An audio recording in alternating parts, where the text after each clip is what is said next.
नमस्कार, मेरा नाम है अमित। पावर ऑफ अटॉर्नी यानी मुख्तियारनामा, जिसके जरिए हम किसी काम को करने का अधिकार किसी दूसरे व्यक्ति को दे देते हैं। फॉर एग्ज़ाम्पल, अगर मुझे मेरी कोई ज़मीन, दुकान या मकान या कोई प्रॉपर्टी बेचनी है तो मैं उसे बेचने का अधिकार किसी दूसरे व्यक्ति को दे देता हूँ, जिससे कि वो व्यक्ति उस पावर ऑफ अटॉर्नी के जरिए मेरी जगह जाकर उस ज़मीन को बेच सके या मेरी प्रॉपर्टी को बेच सके, रजिस्ट्रार या सब रजिस्ट्रार के ऑफिस में जाकर उसकी रजिस्ट्री करवा सके। ये एक बहुत ही कॉमन और सामान्य सा प्रोसेस है जिसका काफ़ी इस्तेमाल किया जाता है।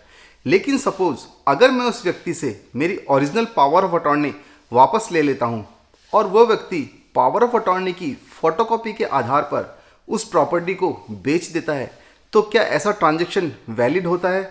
इसी से रिलेटेड आज का ये वीडियो है। इस वीडियो के अंत में हम इस बारे में भी बात करेंगे कि पावर ऑफ अटॉर्नी के संबंध में क्या क्या सावधानियां रखी जानी चाहिए।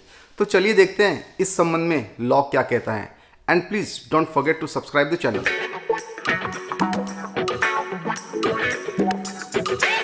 ये जो रजिस्ट्रार और सब रजिस्ट्रार होते हैं जो कि डॉक्यूमेंट्स का रजिस्ट्रेशन करते हैं यानी सेल डीड का रजिस्ट्रेशन करते हैं, ये उनकी जिम्मेदारी नहीं होती है कि वो ये चेक करें कि पावर ऑफ अटॉर्नी वैलिड है या नहीं है।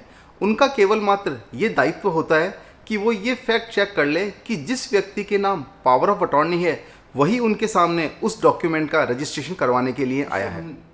इस वीडियो में जो इशू लिया है उसका आंसर जानने के लिए मैं एक रियल केस के फैक्ट्स आपके साथ शेयर करता हूँ। ये केस मैजिस्ट्रेट कोर्ट से ट्रैवल करता हुआ ऑनरेबल सुप्रीम कोर्ट तक पहुंचा था।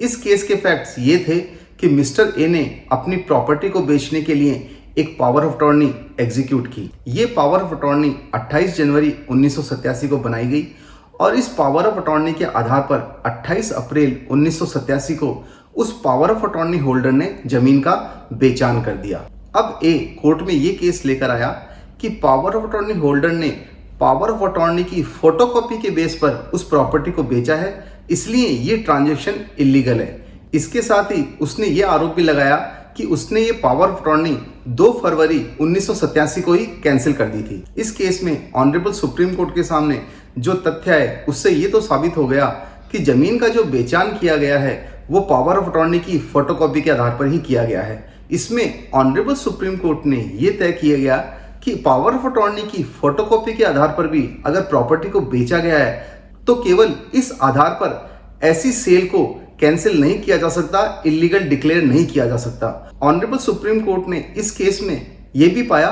कि मिस्टर ए इस बात को साबित नहीं कर पाया कि उसने इस पावर ऑफ अटॉर्नी को कैंसिल कर दिया था और इस बात की सूचना उस पावर ऑफ अटॉर्नी होल्डर को दे दी थी जिसने कि उस जमीन का बेचान किया है। ऑनरेबल सुप्रीम कोर्ट ने ये जजमेंट अमरनाथ के केस में दिया था जो 23 जनवरी 2022 को प्रोनाउंस किया था। ये जजमेंट आपको ऑनलाइन आसानी से मिल जाएगा। जब भी पावर ऑफ अटॉर्नी किसी को दें और बाद में ये लगे कि उसे कैंसिल करना है तो इस बात का ज़रूर ध्यान रखें कि उस पावर ऑफ अटॉर्नी को कैंसिल करने की सूचना उस व्यक्ति को अवश्य पहुंचा दें जिस व्यक्ति के पक्ष में वो पावर ऑफ अटॉर्नी दी गई है। अगर पावर ऑफ अटॉर्नी रजिस्टर्ड है तो उसका कैंसिलेशन को भी रजिस्टर्ड करवा लें। इससे काफ़ी विवादों से बचा जा सकता है। पावर ऑफ अटॉर्नी को जब भी कैंसिल करें तो इसके संबंध में एक लोकल न्यूज़पेपर में भी सूचना निकलवा दें ताकि भविष्य में किसी भी प्रकार का विवाद ना हो। तो आज के इस वीडियो को यहीं कंक्लूड करते हैं। अगर आपको ये वीडियो हेल्पफुल लगा हो तो इसे लाइक करें, शेयर करें और चैनल को सब्सक्राइब करना ना भूलें। ये तो धर्मस्तु तो जय है।